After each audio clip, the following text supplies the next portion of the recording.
I Good just morning, don't know how long everybody. it'll be till I stop smiling at that. It's at just that still opening so amazing. scene. So amazing. Mhm. And for those of you not watching, we've got a new visual intro on the live stream here. So you should hop over to YouTube and catch us live sometime.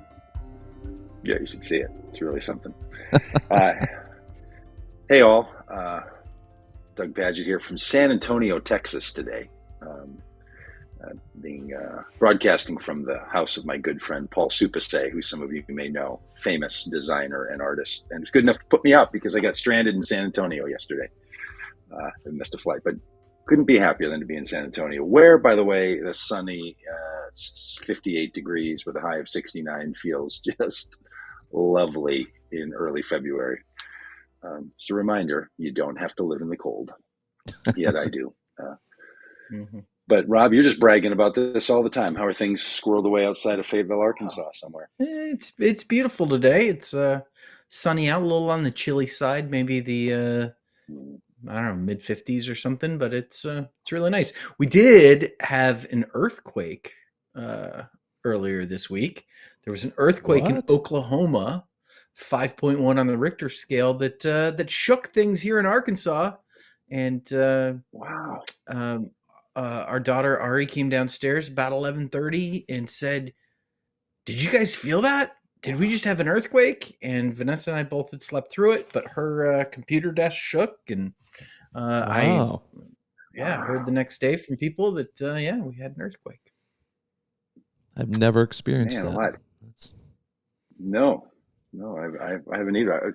Strange that I've wanted to. Maybe you guys are similar. Like it's kind of like I don't know. I'd kind of like to feel the earth shaking, but not enough to. I've actually, just a little rumble, little sense of like, whew, I've been through a couple of them. Really? Wow. In Arkansas? Old hat. All of it in Arkansas? No. I mean, I think one other one here. I remember one big one when I was a kid in Ohio, and I think maybe once in Michigan. Wow, Rob. Yeah. Between that and hot air balloon mishaps, you're. It's beautiful here. It's like mid-40s, and so everyone in Michigan is acting like it's summertime. No one's wearing coats. Yeah, it's great. Right. Well, hey, a lot to talk about on the political front. Those of you that follow our channel regularly know that Dan and I were down at the border in Eagle Pass, Texas. That's on the U.S.-Mexico border.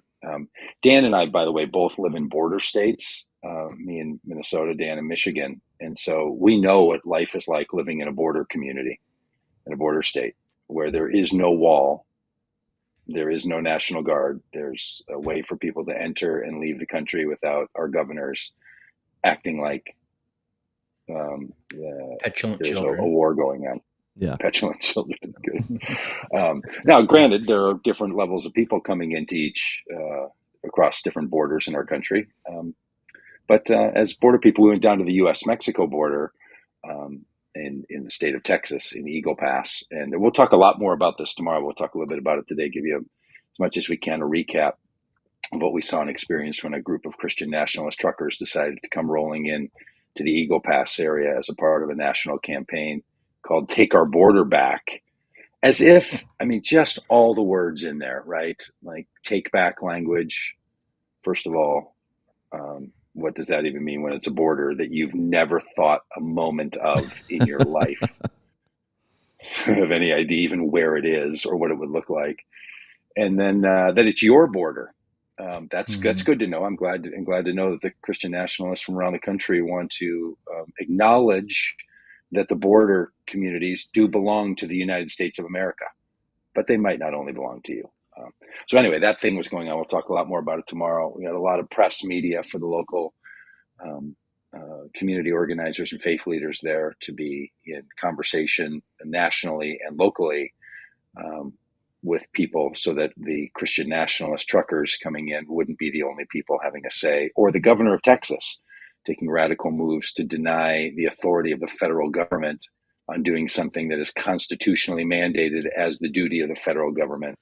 And so the soft insurrectionist governor in Texas wasn't the only one to have a say in what was going on. So we'll talk a whole lot more about that tomorrow. I know it's complicated because people who I've talked to who follow our work really closely and followed almost everything we did were asking regularly what is going on and why is the governor coming and how does that fit. It is a complicated story for a lot of people. They feel like they stepped into, episode 4 of season 3 of a TV show, and they don't know the characters and they don't know the plot line, and all they see is a scene, and they're not sure how it all fits together. So we'll do a bit of recap and some conversation about the faith response from there yesterday. Yeah. And the main point of it being, we wanted to talk to people on the ground that live there. The people you see on the screen is a group of community leaders from Eagle Pass. Most have lived there for generations. And we wanted to amplify their voices and hear their take on all of this. And to a T, they all said, we don't need the governor and the Texas National Guard here. It's actually making us less safe. It's putting a target on our backs for extremists from our own country. And so please get this mess out of here and leave our community alone. Governor Abbott just briefly took over the city park. This is a city-funded park where they did all their, community events. And so they took over the city park, basically destroyed it. They leveled, little islands in the river because those were useful to people for coming across. They've destroyed the the park itself. They've made it a military base, and these community leaders are like, please get out of our park. So we'll hear more about that tomorrow. And it raises the fundamental question when you're there, which we should all be asking, which is, why don't all people seeking entrance to the country come the legal way? That's a really good question. I mean, we heard it from all the agitators and trucker convoy supporting people. And the answer is because for the great majority of them, there is not a legal pathway. Our laws, rules, and regulations make it impossible for them to enter. That's why. And if you're not going to change the laws to make them work, then you can't require people to simply follow the laws. Because if they want to turn themselves over to Border Patrol to seek asylum, and they close the border checkpoints, what are you going to do? And if any of you think that if you were fearing for your safety in your life or for the safety of your children, and you were within 40 yards of the United States of America, and it was just you and a river between you and asylum, that you wouldn't cross the river while people are debating about and choosing to close borders, checkpoints, of course you would, and you should. Right? You should find the legal way to turn yourself in and not be someone who's using a jot and tittle. It would be like saying you can't speed, it's against the law. But if the situation in your car is a crisis, you are allowed to speed. So when these people cross the border in the river and they go up to a Border Patrol agent and turn themselves in asking for asylum, they are not charged with illegal entry because it was not an illegal entry. So there's just a lot going on. I get it. It gets complicated for people, but we need to, all of us, to be able to have a capacity to have a conversation about why don't they come the legal way? And the answer is open up our immigration system so people can come the legal way. Yeah. And, two things about this. One is, seeing the news coverage of the so-called trucker convoy, God's Army, showing up in Eagle Pass. There was reaction from people, everyday Americans who had made this trip because they were concerned about the border. And the reactions were, wait a minute, they told us there was an invasion. Yeah. Where's the stream of people coming in? And people kind of admitting that what they had been told about a so-called border crisis was just simply not the case. It's not, and Doug and Dan, you both rode bikes along the border. I drove a support vehicle, didn't ride a bike along the bike ride that we did along the southern border, and one of the things we learned when you go there is it's not as described by, the fear mongers. And it was so interesting to hear people who had built up an image in their mind of what they were going to experience. It was going to be a war zone, an invasion. There's going to be you're going to be able to, like when I was in Las Vegas last weekend, you sit and you people watch for a while. You could people watch at the border and just, watch people streaming into the country. Not the case. It's not the case. And we ran there into are times when there's surges of people that are coming across, and there's a lot of them. And how that all happens, and we'll talk about. Yes, and that's because they're close the borders, the border checkpoints, so they're coming across, and frankly, in an orderly way, right in front of and in the places where there is border patrol. Now, we're getting into this already deeper than we probably wanted to today. That's different than people who are crossing in places where they don't want border patrol to find them. That happens as well. There are people who are trying to not be apprehended by border patrol, and there's people who are trying to be apprehended by border patrol. If you're ever seeing video of people coming across a border like a river or a wall, if there's video being shot, those people are moving in such a way as to be in the sight of border patrol, so border patrol finds them. That's the point. They're not trying to avoid them. They're trying to get to them, and they've closed the checkpoint. So because you obviously, cannot, if there's video of people streaming in, the people are streaming in that place on purpose, right? Right in front of border patrol. Because the legal way of claiming asylum or seeking asylum is to get your feet on the soil of the country that you are seeking asylum from. The other thing, and this kind of gears into the politics of it all, that, there's been a lot of discussion, and we talked about it last week on the podcast, and, talked about Democrats just kind of giving up the immigration issues so often. There has been, debate and deal making in Washington, D.C. Between the lawmakers in both the Senate and the House. Looked like there was a deal to address border security in some way, and Donald Trump stepped in and said to his supporters in Washington, D.C., kill the deal. And so reports are now that Republicans got what they asked for in the negotiations and are now walking away from the deal because Donald Trump doesn't want the issue taken away.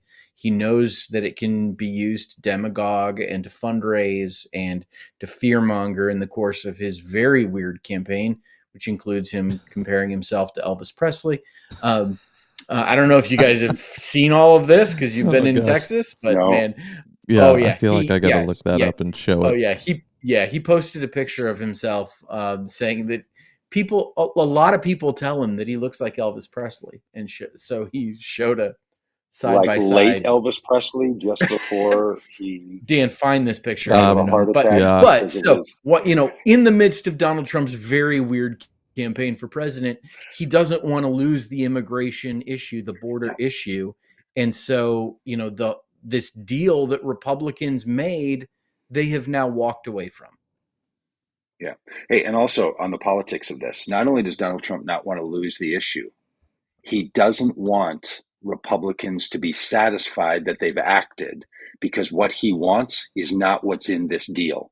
He wants to, and has said he wants to, close the border from immigrants. That border. So his approach, his stated approach, is to stop immigration there. He's happy for immigration that comes from other parts of the country, he says. Why don't they come from the right? He wants to stop the immigration that's coming through the southern border because it has a certain kind of people. So when people say things like, we're not against immigration, yes, you are, if you're following the Donald Trump playbook on this. Yes, you are. That is why the whole conversation is about that border. And it's not about people coming into Florida. It's not about people coming into New Orleans or into New York or through Toronto into Detroit. That's not where the problem lies. Yeah. So they want to stop immigration from that part of the country, and Republicans do. Frankly, I mean, look, we talked to a lot of them, and they're all like, "Oh, we don't mind. We just want." And as soon as you say, "Well, what if there's a legal pathway?" Then they go on to say the next thing. We need to know who they are, where they're from, what their background is. Really, we're going to do that for every person seeking a work visa oh my gosh, in the United States of America. All right, we're done talking about He did immigration. Let's not talk post about this. Donald. He did Whether or not not post Donald this, Trump did he? looks like Elvis. He posted Okay. this. Yeah, for those that On the those that, if you're only on the audio, you've got to see yeah. this. So It's incredible. this is the Trump's post on Truth Social. For so many years, people have been saying that Elvis and I look alike. Now this pic has been going all over the place. What do you think? And it is side by side, kind of half of Elvis's face mashed up with half of Donald Trump's face. It looks like Elvis Presley had oil splashed on the left side of his face and it burned him. And now he has a marred left side of his face. That's what it looks like to me. I mean, you're in the midst of a campaign for president of the United States, and A this role is that the you once drivel. held. Yeah, this is the drivel Roll you it. post on social media. I mean, you are in the midst of multiple criminal and civil trials that could cost you both your fortune and your freedom. And this is the drivel you post on social media? Like, oh, it's just so Unbelievable. funny. So completely believable and hilarious. Listen, I don't know, Dan, if this was on the list of things to talk about. We've got breaking news. Have you seen the breaking news? I'm not sure. Depends on what The it court is. has rejected, an appeals court has rejected, a federal appeals court has rejected Trump's claim of immunity for January 6th. Okay. Um, Okay. and so this is a big deal. Okay, so I know it's breaking. Maybe you're just seeing it now, but does that mean, Rob, that they're unwilling to look at it and rule on it, or they ruled on it that he doesn't have immunity? Like, did they just They pass, ruled on it. or did they Yes, rule? they ruled on it that he doesn't have it. So here we go. Federal appellate court has unanimously rejected Donald Trump's argument that his attempts to overturn the 2020 election he lost, and which led to the violent attack on the Capitol, January 6th, were official acts and therefore immune from prosecution, likely setting up an appeal to the U.S. Supreme Court. The former president has asked the court to overturn previous judge ruling in December that Trump's actions were not a part of his duties as president, and that holding the office did not give him a get out of jail free card. Got it. The appellate court decided that, quote, for the purpose of this criminal case, former President Trump has become citizen Trump with all of the defenses of any other criminal defendant. The opinion stated, but any executive immunity that may have protected him while he served as president no longer protects him against this prosecution. Yeah. Wow. Wonderful. So the Supreme Court this is could big just choose to not take up the case, and that could get the January 6th trial back on track in quick fashion. So that's Yes. because, look, we as a country, we need to know, as Richard Nixon said, the American people need to know if their president is a crook. Like, we need to know this before we get into this next election. And look, the jury may find that Donald Trump was not legally culpable of leading an insurrection. Good. Let's have it out. Let's let a jury decide. Now, they won't have a chance to, because Donald Trump, in my view, is going to plead guilty to this to lessen the response. But if I'm wrong about that, it does go through a trial, then have at it, and let the American people know. Yeah. But great news. That just came down just now, did it? Yeah, over the last few minutes. Yeah. Yeah. So it changed the headline of the podcast, Dan. It's breaking news. Breaking news. Yeah, it's breaking news. Yeah, and so this. I mean, Donald Trump has a number of legal problems, both civilly and criminally. He has been ordered to pay $83 million for defaming E. Jean Carroll. That was a civil trial. He's claimed that, like, he's just not gonna I'm just not gonna. There Is that what he's is, saying? He's just not going to pay the money? yeah, he's That saying would be like, yeah, trial lovely. proved that he did nothing wrong, and which was the exact opposite. He is there's a ruling anytime coming, should be coming in the next few days in New York, related to the conduct of the Trump organization. There's some speculation that the fines in that case are going to be in the hundreds of millions of dollars amount. Um, Donald Trump also is facing prosecution for his role in January 6th from a federal prosecutor. He is facing prosecution in Georgia for trying to keep Georgia officials from certifying the election there. He is also being prosecuted in Florida for stealing classified documents. And we found out this week that he has a hidden room. And did you see this news story? You guys have been in Texas. No. Maybe We you weren't missed living some on this. stuff. So apparently, Jack Smith, independent counsel who's investigating Trump, is a little bit upset that there's two rooms in Donald Trump's Mar-a-Lago property that were not searched. One was a closet where they just kind of are like, man, there's probably nothing under there. Closet under the stairs. And then the other apparently was a locked room that only he has access to off his bedroom, that apparently he sent some people like on a little bit of a wild goose chase so that the locks could be changed and only he has the lock, something along these lines. And then apparently they missed the room because maybe there was a dresser slid in front of the door. Yeah, so there were two rooms in Donald Trump's Mar-a-Lago compound that were not searched. But they now know about them. They so now somehow know they've about learned them, yes. that they exist and that these things happen. So Yeah, someone is telling the truth. yeah, It's, of course, not the former yeah. failed presidential candidate. Yes, but all of this to say convicted. that Donald Trump's, and plus then there are lawsuits that are moving through the courts about whether or not he should be on the ballot and whether he's eligible to be president.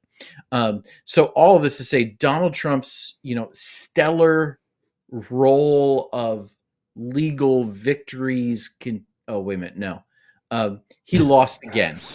He What's just the word? loses over and over and over again. He loses, and he Just he the lost best. That's because last week. In fact, the best at losing. Yes, he is. Well, it's because he knows that people are tired of him winning. He said he predicted it. So now he's so much just winning. racking up a number of losses because we just won so very much under Donald Trump. We just got tired of it. So we just need to balance it out a little bit. Just need a little vegetables with our, with our protein. So, that's all it is. so we look at this as something that's good. And, this is great news. It will go to the Supreme Court to make a decision. But even if the Supreme Court, reverses this federal appeals court decision, it does not mean that Donald Trump is out of the legal hot water, because there's just so many pots on the stove. He can't escape. But this is the big one to a lot of people, right? Yes. Like arguments about obstructing justice and detaining documents, or about pressuring Georgia officials when you're the president, are bad, but they're not right in the psyche of the American people. The way, did he participate in an insurrection against the United States by trying to stop the legally mandated constitutional requirement to certify the election as presented from the states to Congress? If he did that, and he's found culpable of that in a court of law or pleads guilty to that, that is different on every level for a certain percentage of Americans. Not for maybe 70% of Trump supporters, but 30% of Trump supporters will have a real problem with that kind of thing. And that will render that will render him you know, inept to continue to act as the certain presidential candidate, especially if which is why all the others have hung around.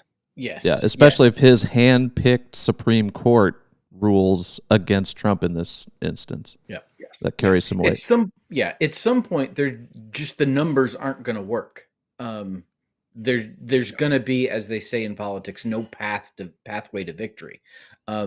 If Donald Trump loses the support, there are huge percentages of people that say that I think the polling I saw earlier this week said that 53% of people say they will never vote for Donald Trump for president again. 53, so people that had never voted for him in the first place, people that voted for him in the past saying they won't vote for him now, 53%. Like, listen, you can't win the presidency with 53% of people voting against you. Well, you can. This is true, depending on turnout and all of that, and where those people are. Spread out, if it's not spread out evenly across certain states, because you could get everyone in. That's the thing about our electoral college. It doesn't matter if everyone in California votes against you, or if one everyone person in more Texas than 50% votes against you. It's all or nothing. So he could have 60% of people that say they'll never vote for him. But if that's only in certain states, this is why the electoral college, frankly, is designed the way it is. And I know a lot of listeners to this podcast don't like the electoral college, but it is designed to prevent the very thing that Donald Trump is facing, which is having the majority of the people be against you, but have it spread out in such a way that states don't feel that their voices can be accurate, fairly represented. Now, again, you can be for it or against it, but that's the rationale for it. And he can use it the way George Bush used it, the way Donald Trump used it, the way a lot of Democratic candidates who won the presidency and lost the popular vote have done it. So, Sorry for the mansplaining of the Electoral College. For sure. And it's only happened a couple of times. George W. Bush and Donald Trump. But I mean, the evidence is beginning to mount with large percentages of Republicans. I think it's something up to like 30% of Republicans are now saying that they won't vote for Trump. There's a large percentage of Republicans in new polling that say that if he's convicted of a crime, he shouldn't be president. Like everything is pointing towards Donald Trump it does not have a pathway to win again. And he's in trouble. Those of us, who make these kind of predictions, typically have always been loud wrong about Donald Trump, but that hasn't stopped people from, prominent Republicans continuing to campaign to be his running mate. I don't know if you saw, but I really should have looked at the list of stories we were going to talk about, because I just have a list of them in my head that I want to talk about. Did you see J.D. Vance, senator from Ohio this week, say that if he had been vice president, he would not have certified the election? Wow. J.D. Vance just heavy campaigning to be vice president, to be Donald Trump's running mate. I would have done anything that Donald Trump told me to do. Yep. Sarah Huckabee Sanders, asked point blank if she wanted to be Donald Trump's vice president, said that I'm focused, and listen to this answer, I'm focused on governing the state of Arkansas for the next 7 years. I'm happy with the job I have. All of that to say, she wants to be vice president as well. And plus, then you absolutely get me out of here. Yeah, Tim Scott. It seems like the only person who's not trying to be Donald Trump's vice presidential running mate right now is Nikki Haley, who we'll see how she does in South Carolina. Now, really weird. Democrats and Republicans don't vote on the same day in South Carolina, which is strange. Joe Biden, this deeply unpopular president, or so we're told, 96% of the vote of the Democratic voters Was in a bit of a in was a bit South of a Russian Carolina. election, though. Let's be clear. Yeah, I mean, he really yeah. didn't I mean, have granted, granted there were only like 4% of voters who turned out to vote on Saturday, Yeah. but Marianne Williamson, Dean Phillips, both campaigning strong in South Carolina, got destroyed. And polls showed a much closer race. Joe Biden, like in the 50s, 50% ish area, and he ended up with 96% of the vote. Just compare that to Donald Trump, who's polling higher and ended up in the 50s. Wow. All of this just kind of, yeah, stuff to think about, pay attention to, and maybe feel good about. Right. It's actually why we vote, and the system is set up to have a day when the votes are tallied and stopped, and that's what we call voting day. And it's not polling days. Every day you can poll, and only one day you can vote. So that's the point. Hey, Yabbits puts in the chat here that Nikki Haley thought that it was constitutional that a state could secede from the Yes, from the union. she was asked whether or not Texas should or would secede from the union, and she said, if the majority of Texans voted to secede, yeah, they should secede. Let the people Wow. decide. Yeah. Just U.S. Constitution. Stunning. Yeah. Well, for all of this, for all the fact that these cases are running against Donald Trump, that his own, just to a lot of people's minds, terrible presidency and mishandling of COVID, and just Nimrod level of public persona from the guy. We know it's really because Taylor Swift is an asset of the Department of Defense and amazing. CIA. Oh, I Let's can't get just enough be of Taylor clear. Swift stories. He may be the Elvis of our day, but he can be upended, apparently, according to MAGA people, by the fact that Taylor Swift might say with a head nod no to Donald Trump and shake him off. Next thing you know, he can't be president. I mean, we're headed for a cruel summer of political stuff. Doug, you and I have both listened to Robb Reiner's podcast about JFK. I think you and I were both convinced that Lee Harvey Oswald was turned into a CIA agent, a CIA asset, run and with the CIA involved. These Trump folks are suggesting that Taylor Swift is some kind of covert agent. Doug, do you think the CIA or the FBI got to Taylor Swift and have turned her into an asset? Is she the latest Lee Harvey Oswald? Or to the point earlier, is she the latest Elvis Presley, who also went to Nixon and was turned into someone on behalf of Nixon's campaign with his guns in the White House? So look, our federal system and intelligence system has utilized many people as a part of their operations internally in the United States in our history and external to the United States as assets that they are either willing to go along with, the famous person, or unknowingly even going along with, but they're wrapping around their work. Even the Beatles going into Russia in the 60s, into the Soviet Union rather, was all, was something being utilized. So yeah, look, is it totally crazy to think that Taylor Swift is an asset of the federal government for some purposes globally? Not out of my mind.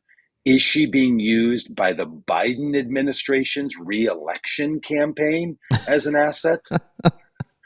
And this is where the MAGA people seemingly don't understand the difference between what they refer to as the deep state and the current Biden administration, right? Like the system of the government is doing a whole lot of things all the time, right? That frankly, the Lee Harvey Oswald audio documentary raises, but so does many official reports from the federal government on a regular basis about how they've utilized many systems or companies or technologies for their purposes. So that is inarguable in my book. But the idea that that's the same thing, that the MAGA people think that she's being used by the White House, or sorry, by the Biden campaign because they had her on a list of endorsers that they would like to receive.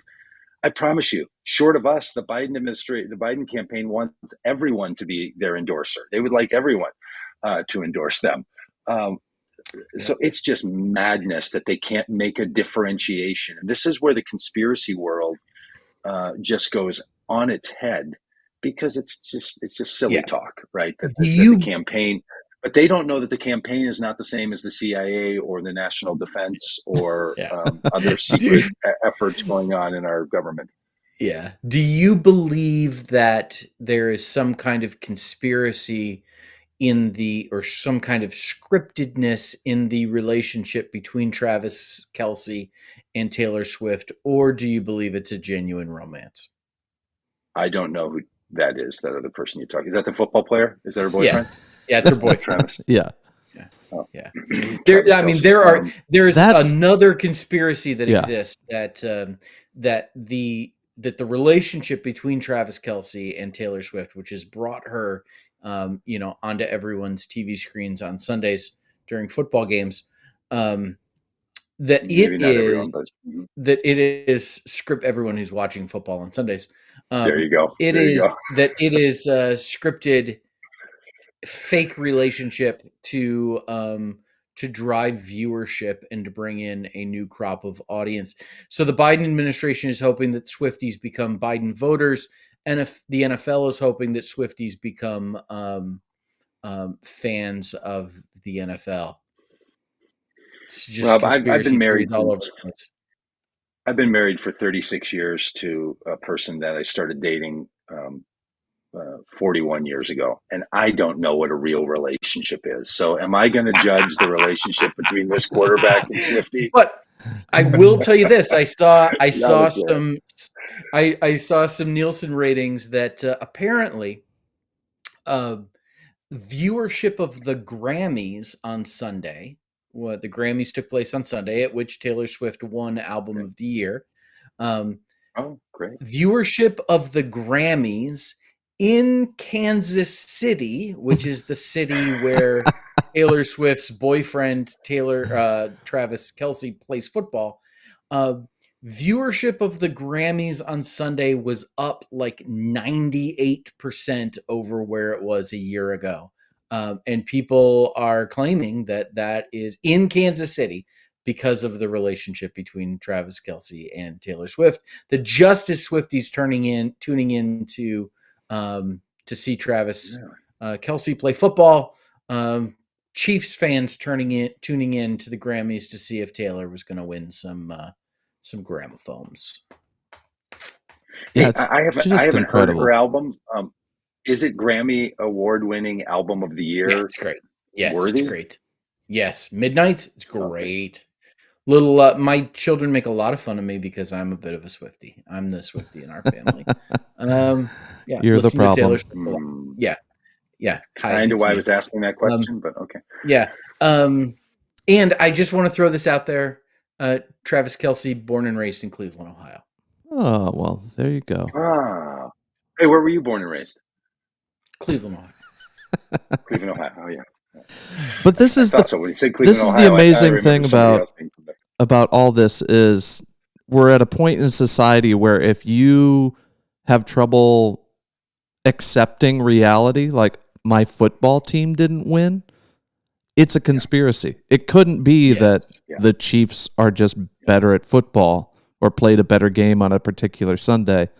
It has to be a multi-layered conspiracy involving the entire NFL and the federal government that my football team didn't win. Like yes, and that is a great point. Donald, yes, excellent. Yes, you look across the board, all of these things have to be fake. There is we've talked about we've talked in the past about like the scriptedness of professional wrestling and how that has invaded our politics, and like there's a professional wrestling-esque component to our politics, and I think part of that now is that people are looking for what the storyline is, the scripted storyline. They're trying to follow that, and as opposed to just accepting that this is like maybe Travis Kelce and Taylor Swift, kind of like each other and have had a relationship. Maybe the Chiefs are, a pretty decent football team. I don't know, defending Super Bowl champions that would get them back.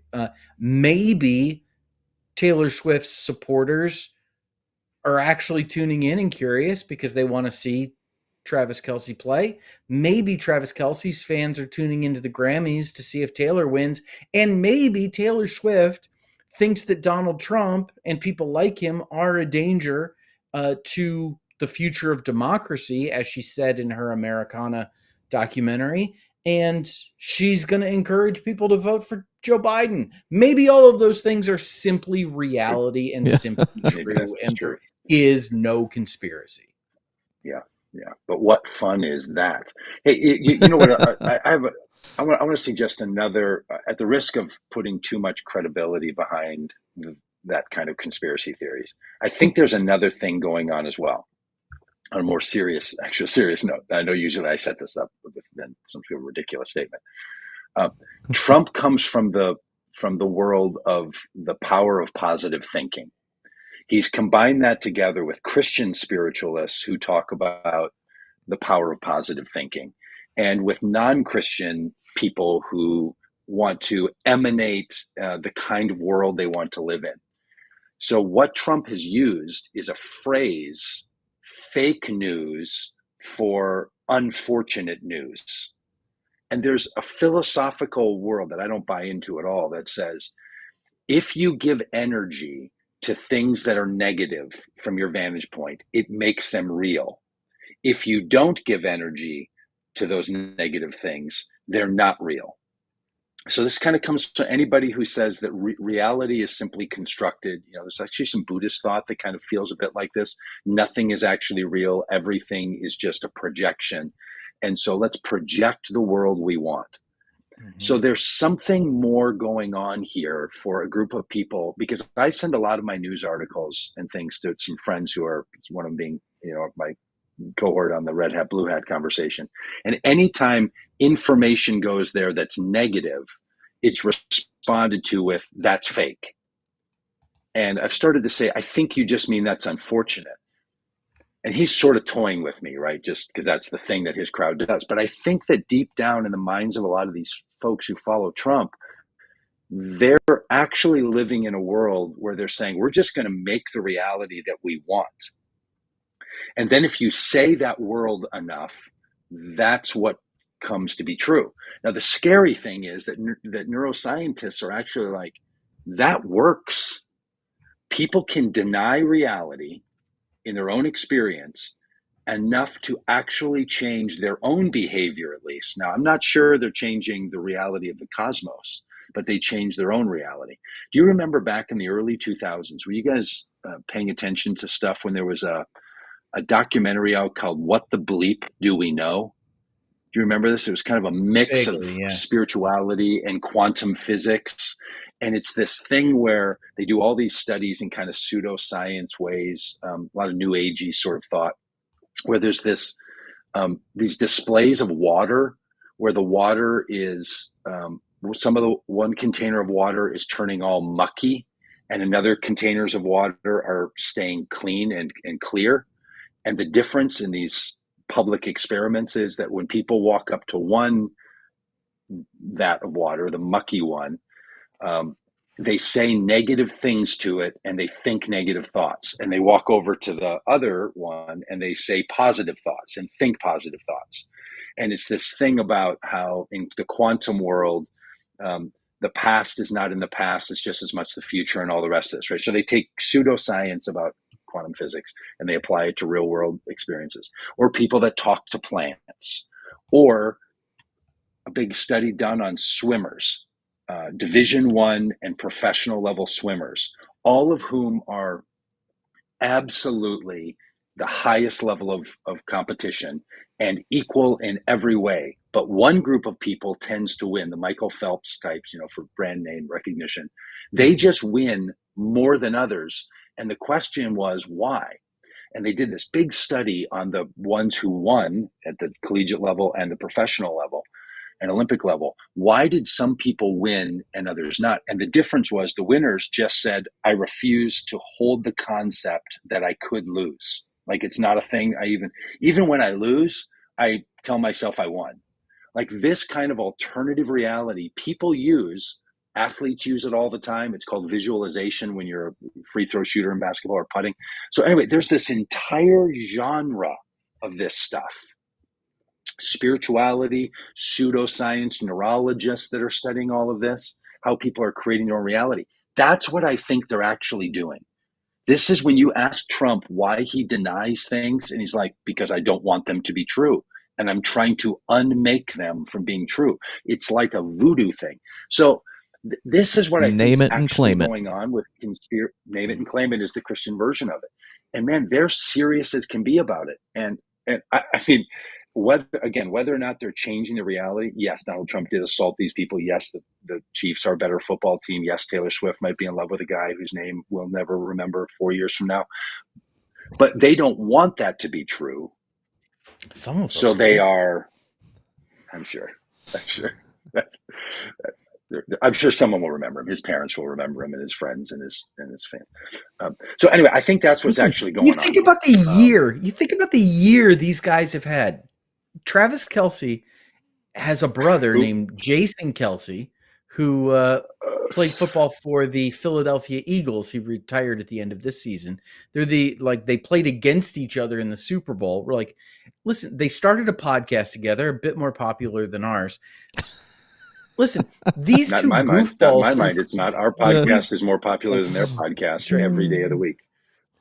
Jason Kelce was named in the People Magazine's Sexiest Man Alive episode, edition. He was one of, they name whoever the sexiest man alive is, and then they have the also rans. He was one of the also rans.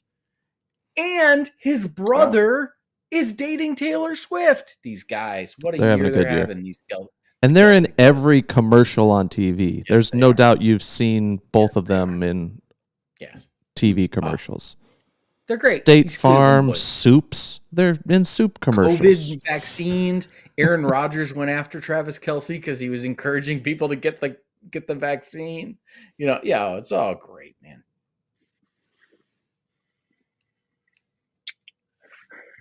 Okay.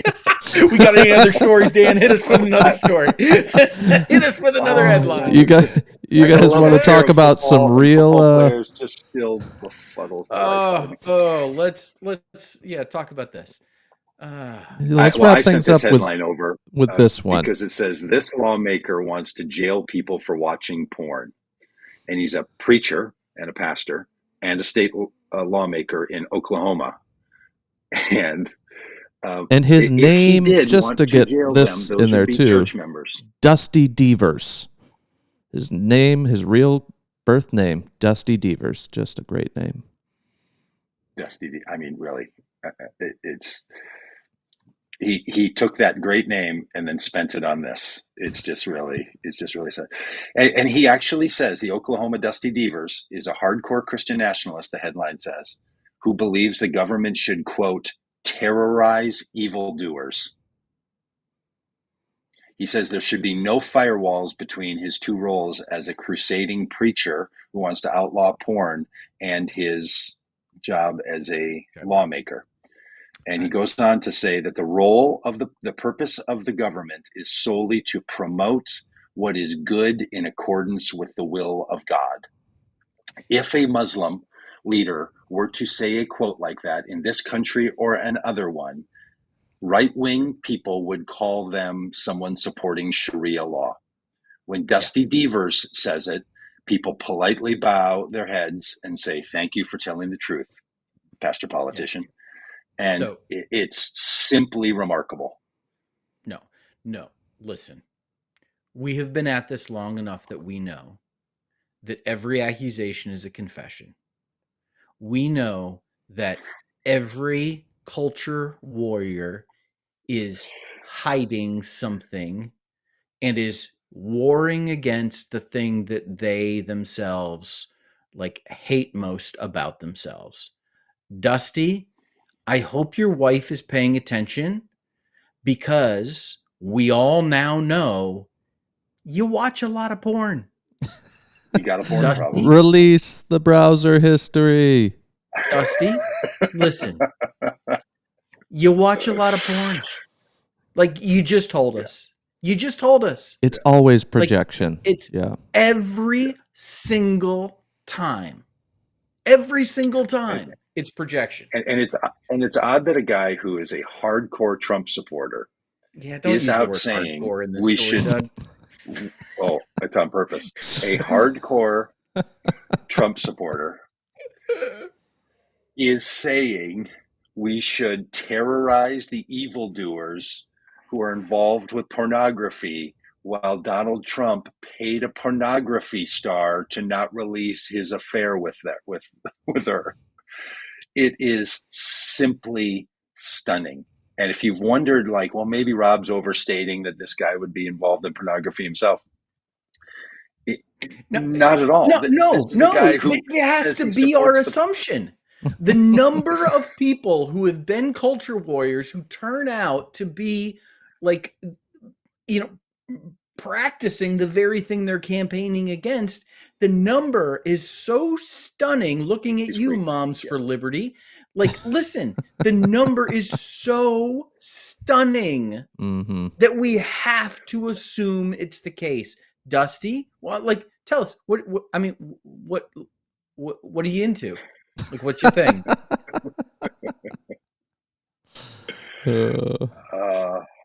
Yeah, but yes, you're right. It should be looked into. But sometimes people can be against something that they're not actually for. They don't have to all be have been for it before they were against it. It is possible. I'm just saying the man. But even if it's not his own thing, the fact that there's no irony in his mind. No irony in his mind at all. And anyone who says, I want to be against pornography, but I'm for Donald Trump. Okay, fair enough. We all hold conflicting ideas in our heads, but you may have some explaining to do around that one. How you can be against an idea, but for the guy who was not only for the idea, was actually in a relationship with someone who worked in the adult sex industry, and she's very proud of it. She didn't hide the fact that she was in the adult sex industry. Yeah. She was an advocate for it, and she was Donald Trump's girlfriend and love partner. Hasn't Donald Trump literally been on the cover of Playboy? I don't know. He wasn't on the cover of Time magazine, I know, but was he on the cover of Playboy? Yes. Doesn't he have pictures of him in his office, like framed photographs of? Well, he has pretend ones. I remember him and Jerry Falwell Jr., giving the thumbs up. Yeah. I mean, who would know? You know who would know about who's been on the cover of Playboy? I bet Dusty Devers would, because he's got a porn problem. Dusty, would you go back and check the archives, bud? He's got a box in his shed. Dusty Devers. You just told us, Dusty Devers, that you have a porn problem. Dirty Dusty Devers. Dirty Dusty. Done dirt cheap.